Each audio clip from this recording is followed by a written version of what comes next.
Of course, Corf would like to acknowledge the traditional owners of the land where we gather, right across Australia. We pay respect to elders past, present and emerging, and we acknowledge the important roles of Aboriginal and Torres Strait Islander peoples within the outdoor recreation community and on the land, sky and waterways used for outdoor activities. And we also acknowledge the support that's provided to Corf and to Queensland's outdoor sector by the Queensland Government. We appreciate that.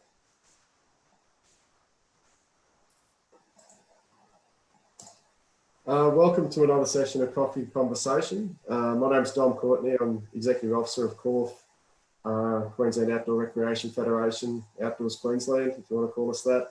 Mark Squires is also joining us today. And Mark's, as you probably can't tell from his background, he's actually joining us from Cairns today. Mark's attending the Facilitators of Outdoor Learning Forum, which is a cleverly named forum because they can use the acronym FOOLS. And for some reason, Mark's been invited to attend the FOOLS Forum. I don't understand it. Don't go there, Dom, don't go there. Well, I'll get Mark to tell us a little bit about that forum later on. But yeah, it's great to thank you, Mark, for making the effort to join us today from Cairns. I also welcome everyone for joining us, whether you're a member of Corf or not. Yeah, thank you for joining us as we get stuck in today. As I said, recordings will be publicly available of all these sessions on our website and YouTube. I've got a bit of an agenda there for us. Basically, just a little bit about what's been going on, a whole lot about the industry COVID safe plans, and especially industry COVID safe events. Just want to touch on that today again, and any other matters that anyone wants to talk about. As I said, we've got a fairly small group today. There's 14 participants. So if you have a question as we go along, please unmute yourselves, sing out, or you can add it in the chat feature. So up to you. Just want to make sure you guys are getting answers to questions if you have questions. And if you have an answer to a question someone's asking, please feel free. Don't be shy. And yeah, as we go along. So the first one there, just on the advocacy point, I was lucky enough with Alana Bold, Corf's president, met with the new Minister for Sport and Recreation, Sterling Hinchliffe, in the CBD of Brisbane last week, the week before, gee, my mind's sorry.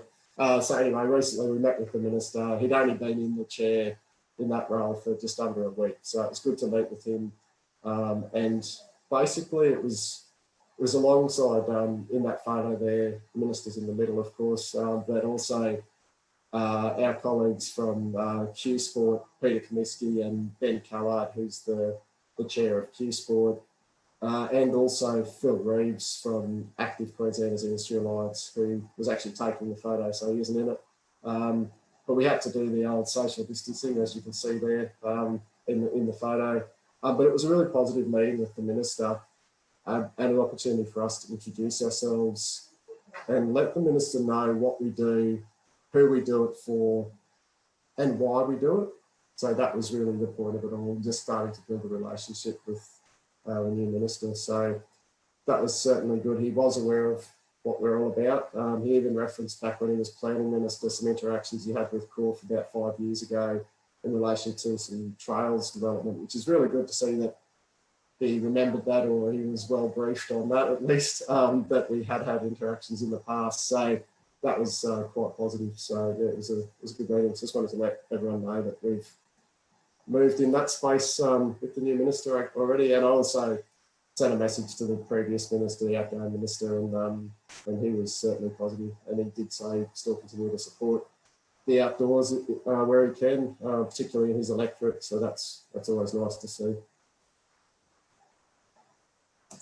I just wanted a couple of opportunities. This one's World Surfing Reserves consultation that the Queensland Government's doing at the moment. It closes next week, so November 30th. So I just wanted to mention that. We've got a story up on our website about it. There's 11 world surfing reserves in the world. That's why they're called world surfing reserves. But there's only 11 of them. 2 of them are in Queensland. So the southern beaches of the Gold Coast and the breaks around Noosa Headland. So they're 2 separate world surfing reserves. So the Queensland government's looking at how can they, or what they need to do to protect those surfing reserves into the future. So there's info on that on our website. I just want to flag it. There's good opportunities there for just to have your say if you do have a stake in those surfing reserves. I've filled in the survey they've got on behalf of Corf. I think it'd be super valuable if others can fill it in. So it's talking about different ways that they can protect those surfing reserves and any threats that people see to those surfing reserves. I mentioned climate change as a potential risk to the surfing reserves and sort of suggested there's another reason the government needs to do something about that issue, but I'm not sure it's going to come just through the surfing reserve. But yeah, it's just the opportunities to talk about that, even about development around those surfing reserves. Another one, just for your info, free camping vouchers from Queensland Parks and Wildlife. So they're doing a bit of a competition at the moment. And again, the entries for that close next Tuesday. For those from interstate, if you want to join in, you're more than welcome. You can get some free camping vouchers from our friendly people at National Parks and come up here and spend some holidays with us now that borders seem to be reopening, which is awesome. So just wanted to mention that one and give that a plug. So it's that Life's Best Moments website there at the bottom of the page. And yeah, just an opportunity. You've got to just go in and fill in, I think it's just an entry form on their website. They'll obviously gather your information and spam you for the rest of your life, but you can probably unsubscribe to that as well.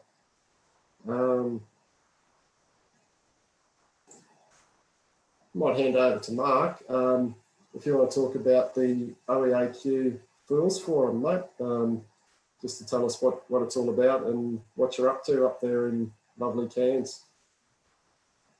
Sure, no problem at all. Well, first of all, I'm not sure it's lovely Cairns. I'm sitting here in my hotel and looking outside, and it's pouring with rain. So sunny North Queensland, I'm not so sure about that. Luckily, I've got a raincoat. But the Fools Forum, as Dom said earlier on, is the facilitators of outdoor learning. So it's a get-together organised by the OEAQ for outdoor educators. And we've been coming or representing Corf or Outdoors Queensland at this event really for about 10 years, as I recall. It gives us a chance to get in front of folks from this end of the world and tell them about what Outdoors Queensland is up to and some of the updates.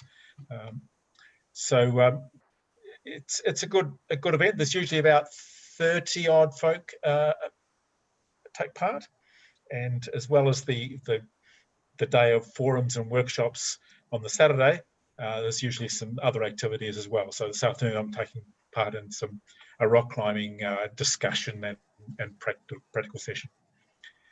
Yeah, there's not much more to say about it other than that it's a good event. If you're in this part of the world, attend. There has been one held down in SEQ about 2 years ago, and I suspect there will be more. If you get the chance, and if you're into the education world, get along. They're a good way to catch up and keep in touch. Thanks, Tom. Thanks, Mark. Yeah, there was a Fools Forum scheduled for, I think it was June or July by the OEAQ, and obviously that didn't happen because of the situation with COVID at the time in Southeast Queensland. So I think there is talk about early next year having an OEAQ Fools Forum in Southeast Queensland as well. I'm not sure if there's anyone on the call who knows more about that. Maybe, not sure if Critter, if you know whether that's happening, mate, or anyone else. But yeah, I know there is talk about it happening. I think it was early next year. They're talking about rescheduling.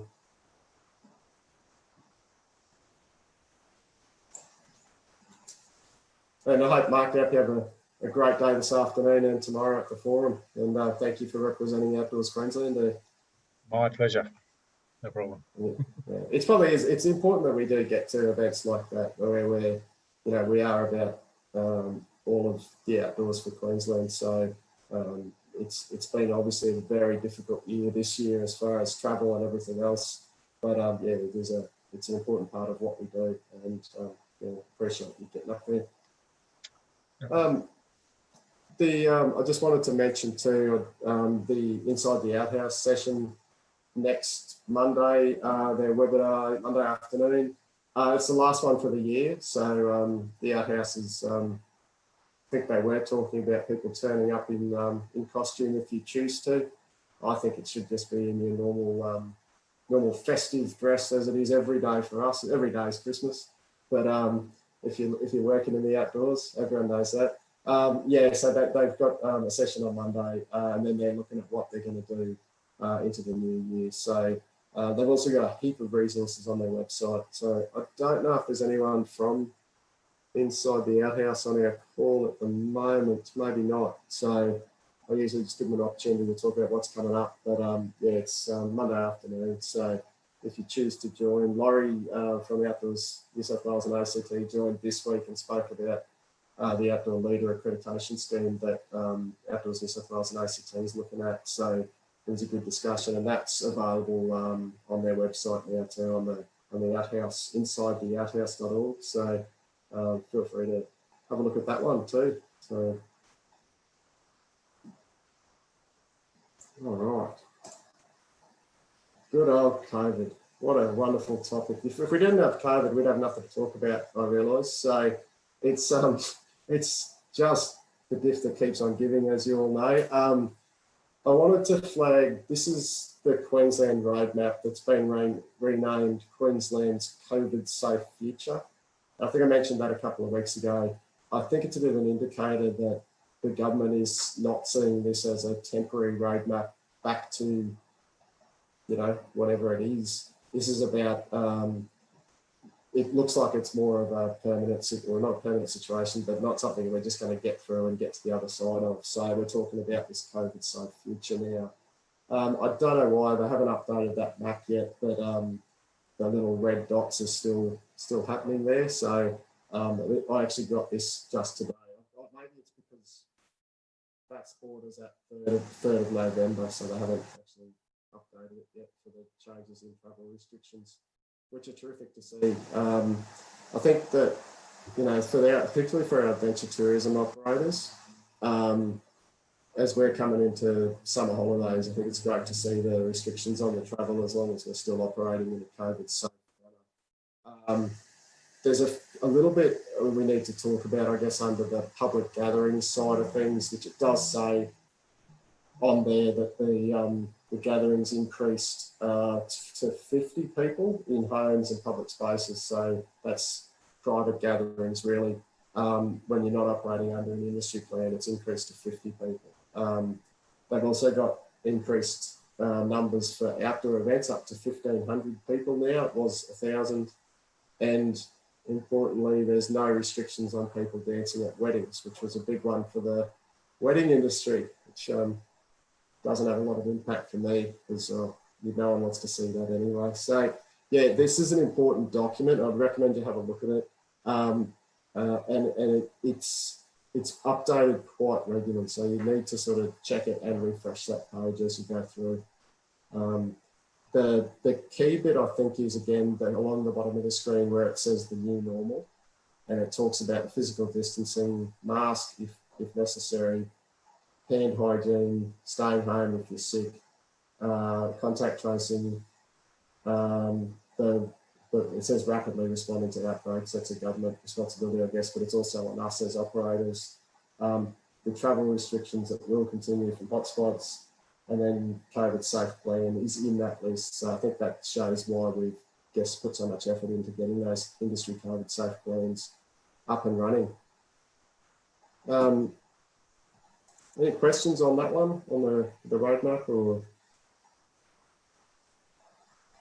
Tom, it's Pete Nagel from Sunshine Coast Bushwalkers. G'day, Pete. How are you? Good, mate.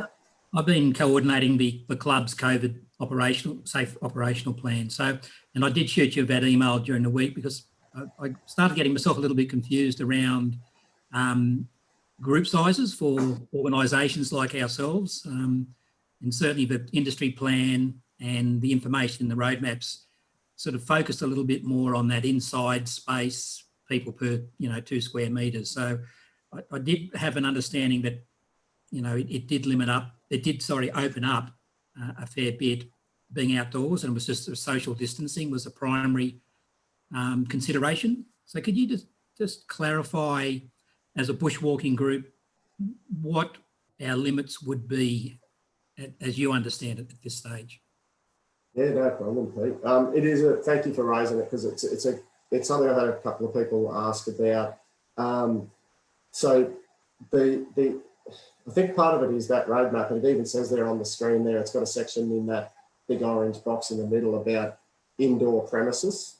But it says that has the 1 per 2 square metres. So for outdoor events, it actually, they've changed it to, there's not the limit of 1 per 2 square metres. It's as long as you can do the physical distancing, that's the limit on how many people. So it makes it hard to say, oh, we're doing it. If we're doing an activity, it's a bit strange for us, because generally it comes to physical distancing at choke points and that sort of thing. Like, it might be a gathering at a trailhead. As long as you can maintain your physical distancing, there's no hard limit on the number of people you can have for your club going on a bushwalk. And that's really important. So you could do a session with 500 people. If you're doing it in accordance with the protocols in the outdoor recreation activity providers industry plan, you're right. As long as you have that physical distancing before you start the activity, once you're actually engaged in the activity, you don't even have to have physical distancing if you're doing it in accordance with the plan, with those protocols. So you can just get stuck into it. And, if at some point on the trail, there's a choke point where people are actually not able to maintain the 1.5 metres, or just literally if the trail is narrow and there's people coming the other way and you can't maintain 1.5, that's okay while you're engaged in the activity. Under the plan, it says that very clearly. But what it is once you finish the activity, you should then have your physical distancing. Once you get back to whatever it is, the trailhead, if you wouldn't then have a gathering where everyone's right on top of each other. So the relaxations on that's quite different to where we were at back in June, July. So they've got to that point. And the other one I would say is the Chief Health Officer has been very clear about encouraging people to do activities outdoors, to get outdoors and be active. So I think that's actually part of what they want. They want organisations like yours and everyone else, who's in our world, still delivering these activities so that people are getting out and getting active. But it's about trying to make sure you can deliver your operations and do it in a COVID safe manner. So thank you for asking that question. Yeah, no, it's good. And that clarifies. So that was my initial understanding, but then, for documentation, it didn't quite articulate that. It's focused on a few other things, but that's good. Thank you. Yeah, and that's, I think I don't know if it's on the next slide. It probably isn't. I'll just check it. The roadmap is really just a public summary of the Chief Health Officer's, it's a big long thing. There's a public health direction called the Restrictions on Business Activities and Undertakings Direction. And there's actually a statement in the industry plans now, and this is in all the sport and rec industry plans and fitness, that specifically says, if there's an inconsistency between the direction from the Chief Health Officer and the industry plan, the direction takes precedence over the industry plan. Mark's just popped it in the chat, the actual quote that's in the industry plans. So what they're trying to do there is address the lag in time between updating the industry plans to keep up with the direction from the Chief Health Officer. And that direction is the legal document that is actually enforceable by the police, etc. That direction is actually it's the point of truth. But the good thing is what has been happening recently for us is the direction has had more relaxations in it than restrictions.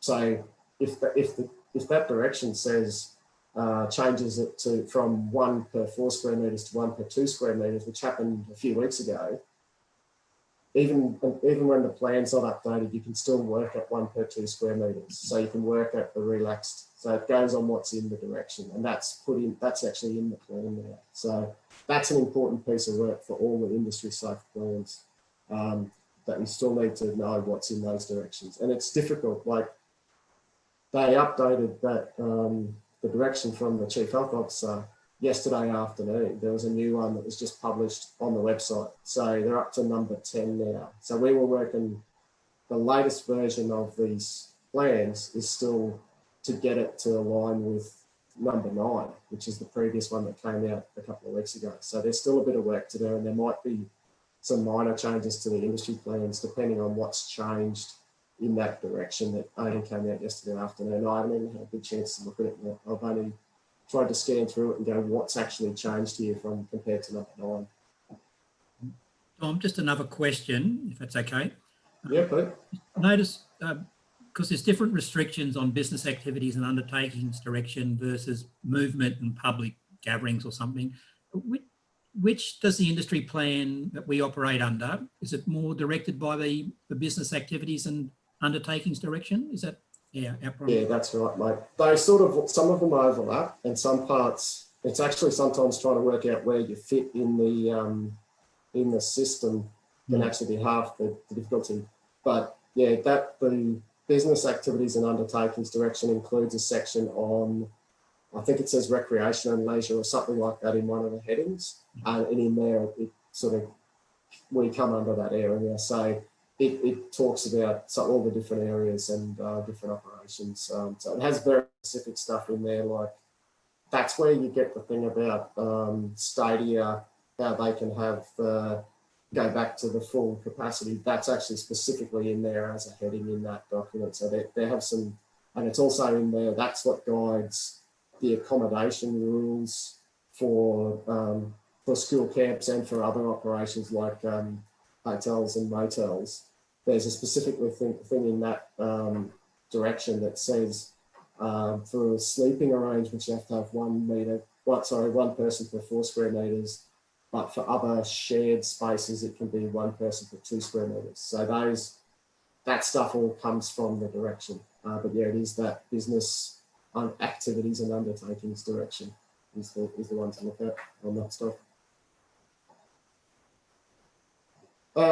Just on that as well, I did want to mention, I always mention this one, but I've actually noticed that this statement of compliance, it's important to have that printed out, signed and displayed when you're operating.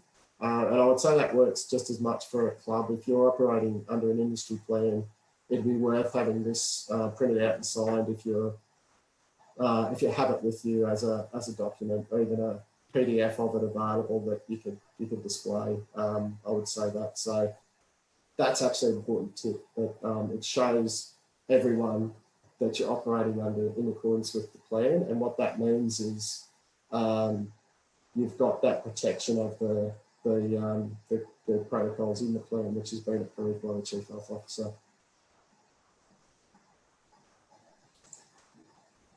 So there's the latest couple of versions of our plan. As I say there, it's got version 16 of the outdoor rec activity providers and version 17 of the outdoor education providers plans. I don't know, but they might need, with this new version, new direction that came out just yesterday, they might need to be updated again, and I'll let everyone know. We'll publicise that if that does happen. Sport and rec, if they're just it's just the admin stuff that's in there. Sport and rec will generally just update the plans. If they're technical things that we need to change, and I don't think it will be, because I think we would have heard about any changes to the direction if it had that. They probably would have consulted us, but we'll let you know once it is updated with another bulletin and that sort of thing. So that's really, it's just reflected any changes to those directions is why they've been updated.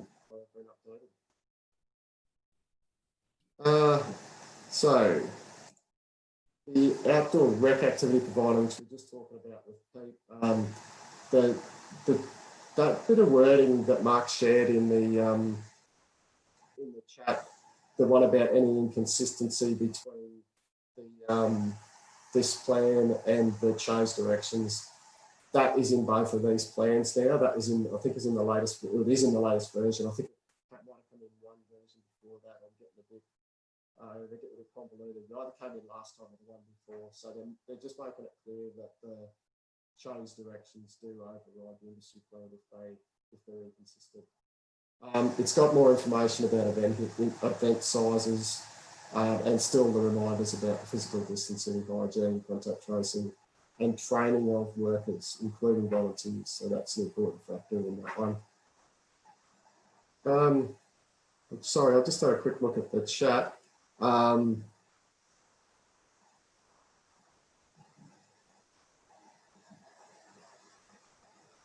Danny said, I'm dropping in and out with sound. That's not good. Is that happening for everyone? So you're only hearing half of my jokes. That's terrible. Let me just see. Sounds like a bit of a waterfall going on in the background there somewhere as well for me. I'm not sure what. I don't have any waterfalls at all. Okay. Let's try this other microphone. Is that any better? Well, it's okay right now. It's Okay. when it drops out, it gets dodgy. All right. Well, let me know if it does. I'll just change my microphone. But yeah, sorry about that. I guess in the outdoor rec activity providers, I just wanted to also flag that Parkrun is returning in Queensland tomorrow. So there's over 100 venues where Parkrun will be operating, and they're going to be operating in accordance with the outdoor rec providers industry plans, which is terrific. We provided Parkrun with a bit of advice about how they can do that, and they got support from the Sport and Rec, Queensland Sport and Rec as well. So good luck to all parkrunners who might be returning to their local 5K course for the first time for quite a while, and a big thank you to the volunteers who are making that happen under the new protocols. So it's great to see another sort of return to operation for another organisation under the outdoor rec plan. So well done. Outdoor education providers plan. So we talked about this last week or last fortnight about the changes to the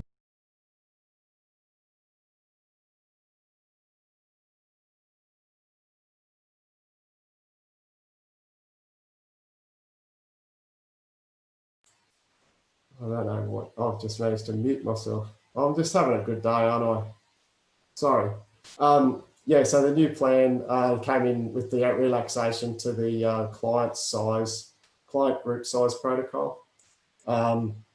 So just remember that client group is actually broader than just school groups. So there's a specific wording on that. But if you have multiple client groups on site, you still need to keep them separated and prevent co-mingling of groups. And that includes, at the moment, the instructors and the teachers, so the venue staff.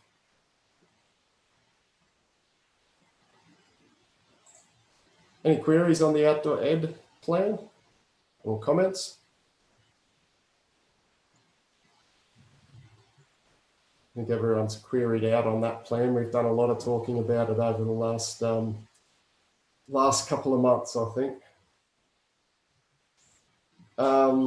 That's just the note we had about those changes, which Mark put out that bulletin 4 weeks ago, three weeks ago now, about the changes. So I hope that has actually helped out as far as operations. I've had a few people tell me that they've managed to implement it straight away. So that's terrific to see. As far as implementation on the plans, just wanted to have a bit of a conversation, just if anyone is hitting up against any other issues presented by our protocols in either of the industry plans that we manage, so the outdoor recreation activity providers or the outdoor education providers plans. I'm happy to just have a discussion about that if there is any issues that are cropping up at the moment, particularly as you're leading into, might be leading into summer programs, holiday programs, those sort of things. If there's anyone who's hitting up against any brick walls and would like to discuss.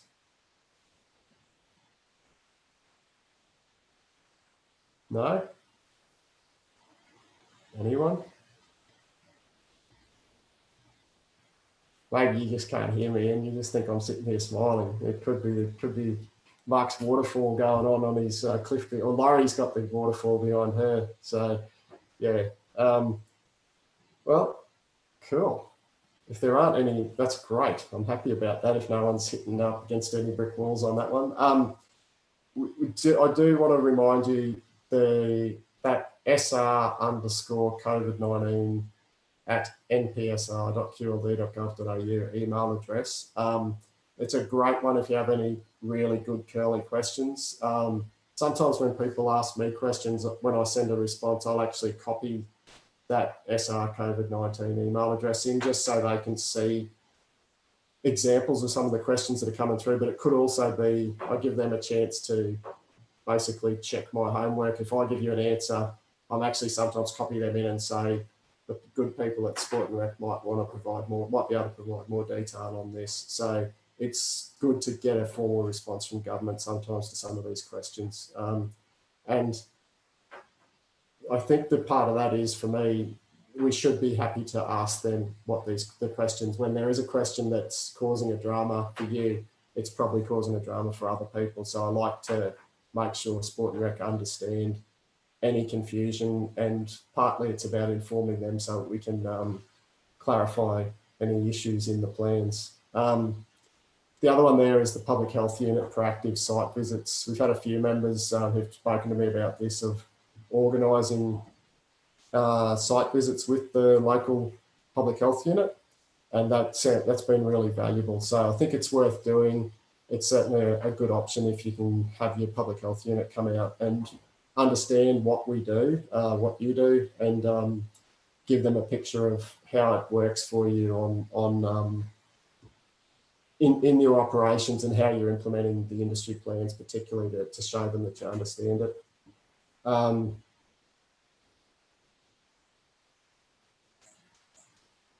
right, COVID safe events. One of my, I didn't update that slide. I'm sure I did. So it's actually 1,500 attendees at outdoor events now. I think I managed to update it and then not save my changes. Sorry about that. So 1,500 attendees at outdoor events if you've got a COVID safe events checklist. So that's an important part of it as well. There's a really good frequently asked questions one on events, on when you need to have the checklist, when you can operate under an industry plan, when you might need to do both. So the other one in this is if you get beyond the 1,500 at an event, which isn't highly likely probably for too many outdoor events, and that's 1,500 people on site at the same time. Or it says there, depending on the number of attendees per day. So a 3-day event could have 1,499 people a day. You don't trigger that needing to go to the next stage. So it's actually quite generous, I think, as far as our events. I guess there'd be some events like, the likes of the Mooloolaba Triathlon, or those sort of big events that have well over 1,500 people. They'll trigger that, and I guess that's the intention of it, that the government wants to know about those bigger events, because their potential, I guess, for spread of COVID is probably higher. So that's where they're trying to work out what the limits are, but they've increased it to 1,500 people, which is really good to see. All you then have to do, if you do go over that, is advise the local public health unit at least 10 business days before your event takes place. It's still not getting permission until the next tier of that system. But check out their frequently asked questions document. It's really good. It's possibly a bit too big, is the only thing I would say. If you can wade through that one, they've tried to cover off on everything and all different types of events. So it's a very comprehensive document, and they've updated it again, I think, just only last week or the week before. Yeah.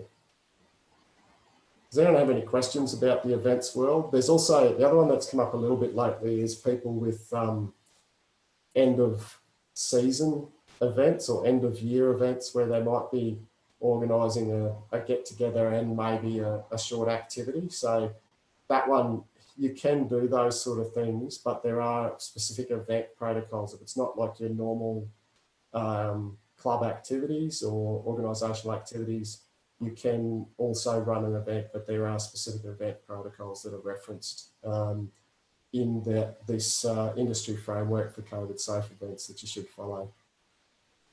Yeah, and Dom, I've just shared a link to the COVID safe events over the festive holiday season that the government has shared as well. So that might be useful. Thank you, mate. Yeah, let's make sure it is a very festive holiday season. It's funny how they don't want to use the word Christmas these days, which is fair enough. But yeah, I think that's actually a handy one. So thank you for sharing that link, mate.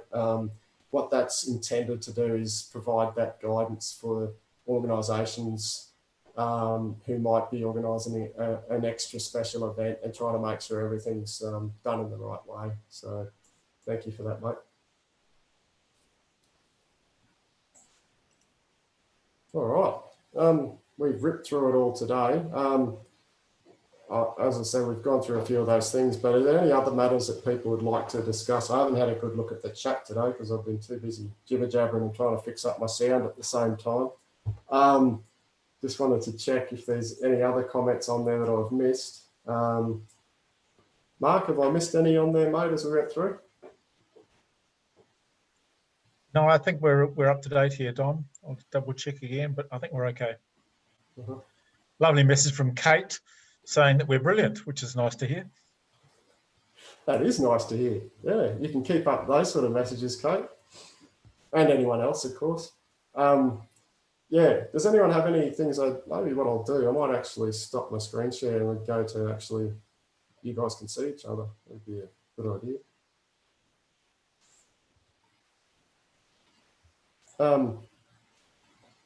The other thing, I suppose, that there is a whole heap of information on our website. So if you want to have a look at that, and we try to keep that updated as we go along, but yeah, just feel free to check out our website. There's a whole heap of information there. It was a little bit overwhelming at one point, so Mark actually split it into separate web pages within the COVID-19 world. At the start, we thought one web page was going to be enough, and we were foolishly, I think, deluding ourselves at that point back in March. So we've got a series of web pages, so feel free to check that out too and have a look at that. Yeah, if anyone else wants to raise anything, I'm more than happy just to have a bit of an open forum as we go along. There was a question there from Kate, Dom. Is anyone having high-risk kids and adults wearing masks? Kate, I can talk to that for a sec, Kate. Pete here from the Australian Cancer Association. We do a lot of work with people with disabilities and also older folks, and we have been having all of our campers and our staff wear masks where they can. Obviously, there are times when that's not appropriate. Seems to be going okay. So Pete, that's also at your venues up here. Is that happening? No, that's purely in Victoria at the moment. But I guess that's we're only just out of the mask phase anyway, and people are still feeling a bit attached to their masks. It is nice to see your smiling face, Pete. I can put a mask on if you like. No, but have you had feedback from people like when they are operating, you know, with people with masks on? Has it worked okay as far as, you know, has there been pushback on it, or have Victorians just got that used to it? It's been a two-step thing. So the regional camps outside of Melbourne and the regional schools have been able to work for some time now, and they haven't had to wear masks. But when we now have the Melbourne-based schools travel to regional Victoria, we are putting masks on, and the camp staff find that a bit of a lovely novelty. So you know that novelty wears off fairly fast, but it's not an issue, and we just make sure you sort of schedule in mask breaks so you don't have to wear one all day. And some folks prefer to wear a face shield, but as long as you get a chance to have your skin breathe and not feel like you're bathing in your own voice and exhalations all day, that works fine. Yeah. The drama I copped with my little face mask when I did put it on to go to the shops was I put on glasses fogging up. So yeah. That's not fun. But yeah, I believe there's ways to manage that. But yeah, it is a good question, but I think there's a place, and it says that on the roadmap that we have for Queensland, there's still a place for face masks where it's not possible to physically distance and have the other protocols, the Chief Health Officer has actually said a few times, use a mask. I think even things like the football where they were having, whatever it was, 50-odd thousand people going to the State of Origin game, they were encouraging people to wear masks on the way in until they get to their seats and then take it off and scream and yell and carry on and then put your mask back on to get back out of there. So it's been an interesting process, but they are certainly encouraging, or certainly saying there is a place for the wearing of masks to mitigate and reduce the spread of COVID.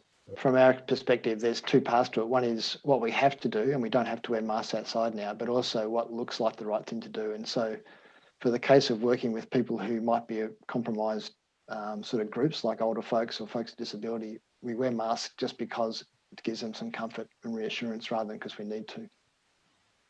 Yeah, and that's an important point. It's about making sure that your clients are comfortable with the activities that are being undertaken. And yeah, it's another one. Sometimes I think that a few operators have told me is literally asking people what they'd like to see, like making sure how do you know what's going to make you more comfortable in this. You know, is it should we want us to wear a mask? You know, just as an extra precaution. And some groups might say yes, and some no. I think that's also a fair question to ask from that point of view.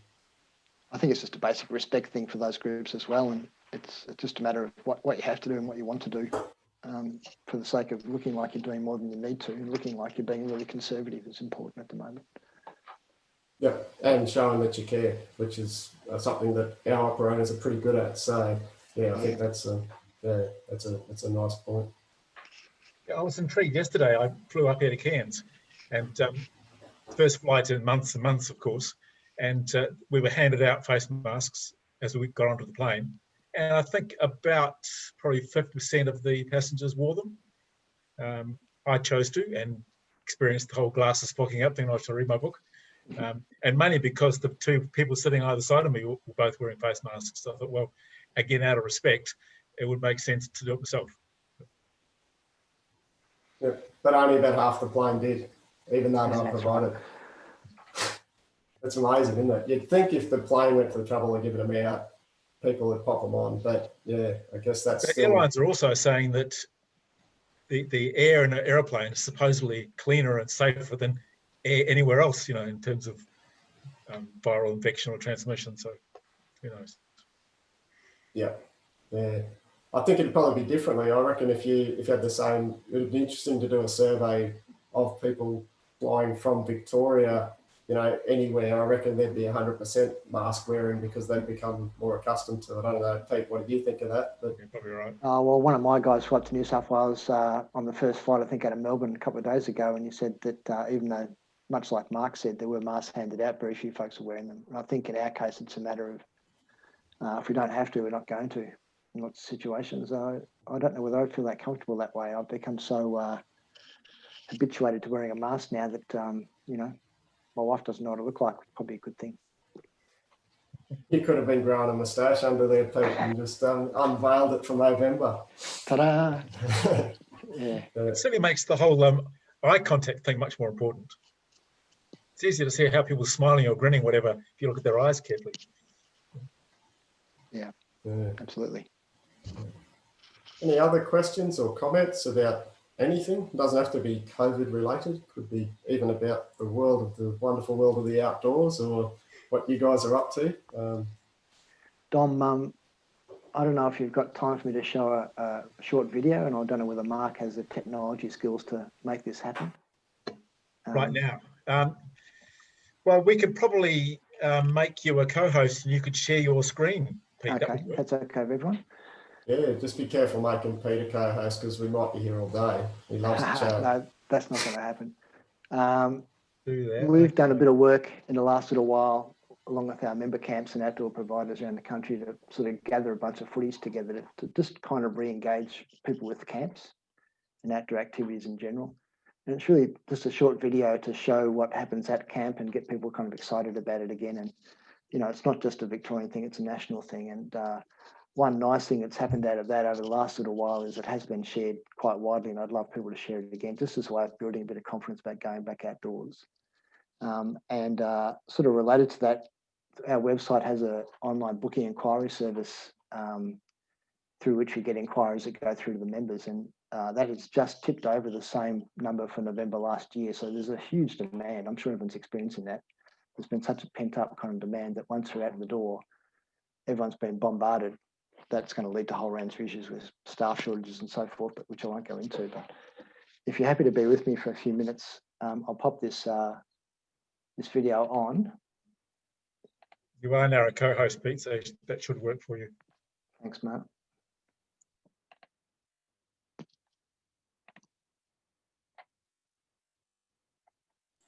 I think some of what Pete was just referring to about as we see more people getting outdoors, that's actually one that I think some of the land managers are starting to deal with too, as far as even the demand on some of the popular areas has spiked, and you know it's actually causing some issues as far as usage.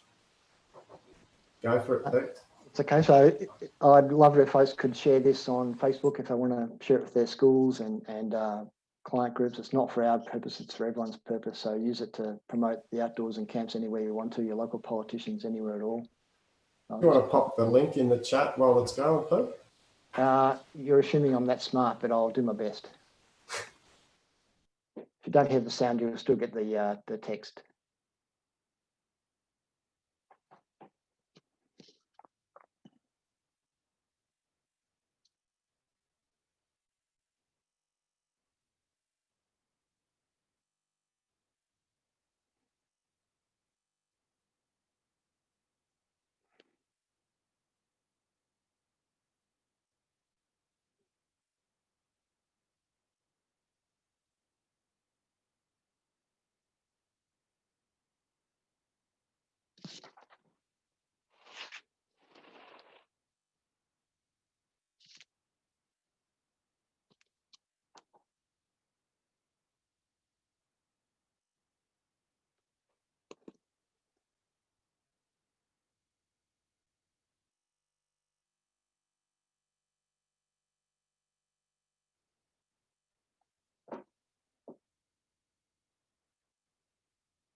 There you go. Thanks for indulging me, Dom.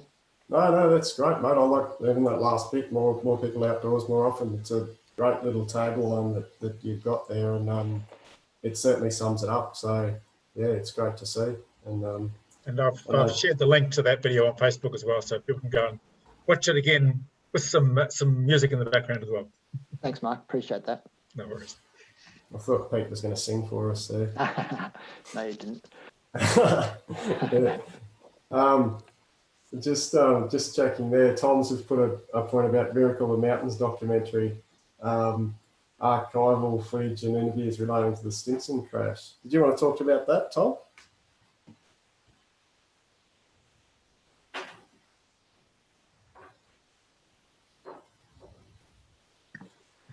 Yeah, I can.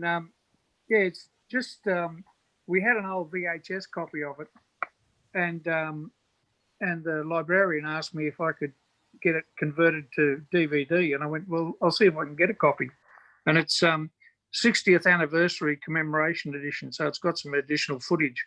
And I looked at it this morning. I went, hey, that's really good stuff. And I thought I'd just share that, seeing as you were running out of things to talk about.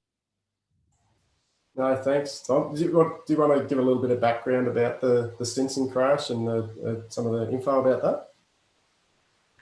Yeah, Bernard O'Reilly's up at Green Mountain Resort in Lamington Plateau. Stinson went missing. It's a 3-engined passenger liner, I suppose, like 6 people, 8 people. Took off from Brisbane heading to Sydney. They thought it went out over the coast and went looking for it around the Bay area close to Sydney. And anyway, he thought that it might have ran into the mountains trying to get over. And yeah, went up, found it, went down, brought up a search party the next day, about 100 people. Yeah, it's a good story. And yeah, it's a bit of a docudrama. The acting's not real good, but it's got some good footage in there. Yeah, right. What year was that, Tom, roughly? 1940s? 37. 37, yeah. It was really the introduction of flying between states, like as we know today. Yeah, right. I know Ray Buchanan's on the line. I think Ray's granddad had a role in that too. Ray, is that correct? The Buchanan family had a fair involvement. That Dad was Roy Buchanan, was the first guy that O'Reilly came across after he found the plane. They lived right at the top end of Christmas Creek. The grandfather led the track cutting party because he originally cut that with his father, John Thomas Buchanan, back in 1901 or something. So, yeah, I'm very familiar with the story. Yeah.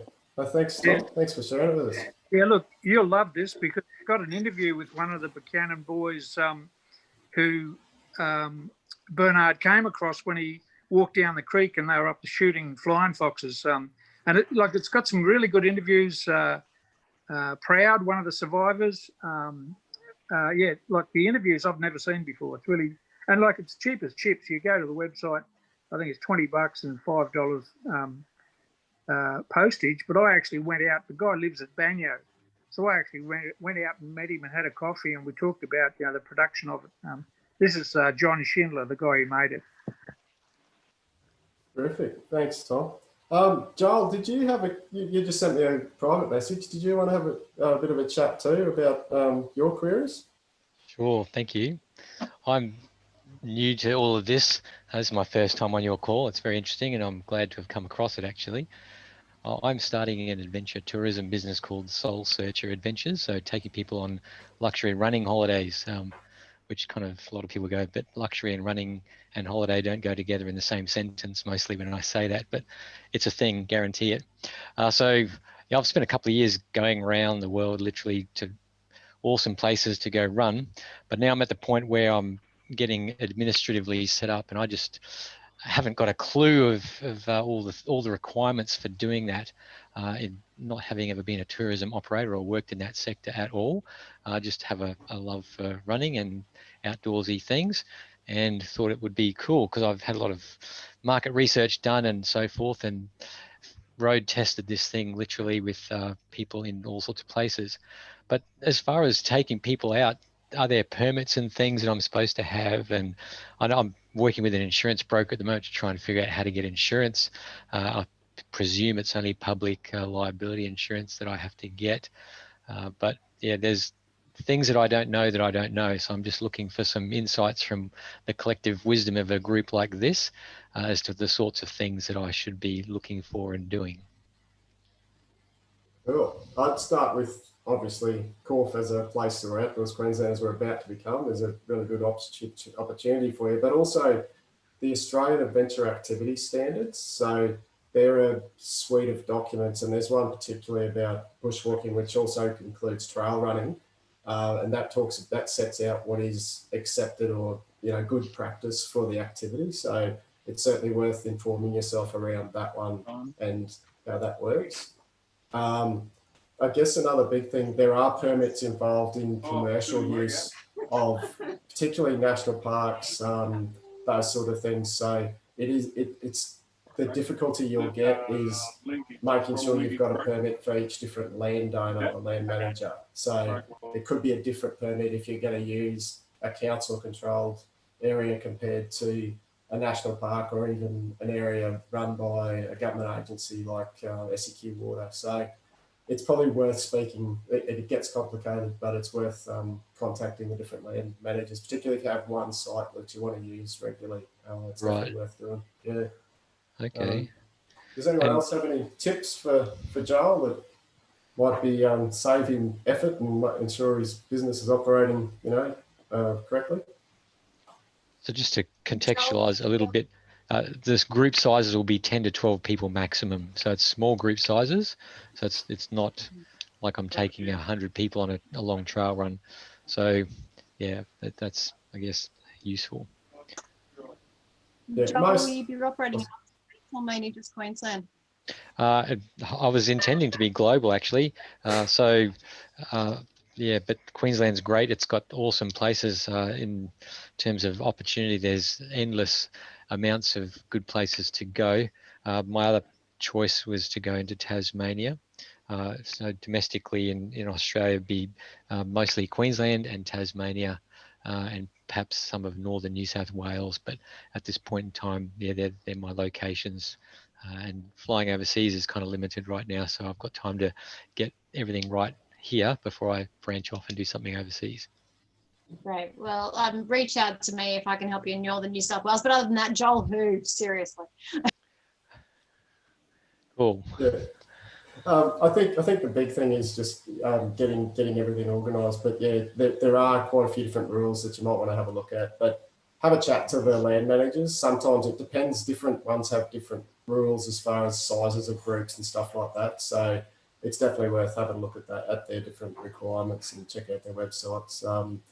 But yeah, as far as permits and that side of things, particularly national parks, it generally depends on, you've got to get a permit for the different parks as well. So it might be worth speaking to someone at the parks in their commercial operations area. And you can get to them. The best option is usually talk to the local regional people and just let them know what you're thinking about doing and have a chat to them.